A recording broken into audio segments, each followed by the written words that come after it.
এ কি মাথায় করে কি নিয়ে আসছেন? দেখতে পাচ্ছেন না কেক? কেক মাথায় করে? হ্যাঁ। কেন ঠাকুর করেছেন নাকি? না, না, হ্যাঁ, মাটির তো আপনি তৈরি করেন, তা ঠাকুরই তৈরি করব। এ মা, কি ফেলে দিলেন? এটা বিক্রি করব। বিক্রি তো করবেন, কিন্তু মাথায় চাপিয়েছেন কেন? ওই জন্য তো নিয়ে যারা সবাই দেখতে পারে। ও, আমি একটু উলুলি দিয়ে দিই। উলু উলু। আপনি শঙ্খ বাজান। চলুন।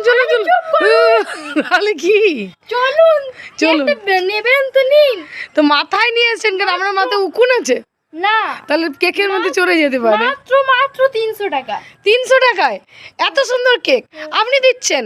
হ্যাঁ, আপনার পক্ষেই সম্ভব, কারণ আপনার তো মাটি কিনতে পয়সা লাগে না। কেক নয়, এটা হলো চকলেট কেক। হ্যাঁ, চকলেট তো আমি জানি। বলেছি। হ্যাঁ, চকলেট তো অবশ্যই। আপনি তো একজন, আমার তো অনেক ফ্যামিলি বন্ধু আছে, তার তো বলেছে যে এটা চকলেট। ও, আপনার বন্ধুরা এটা চকলেট বলেছে?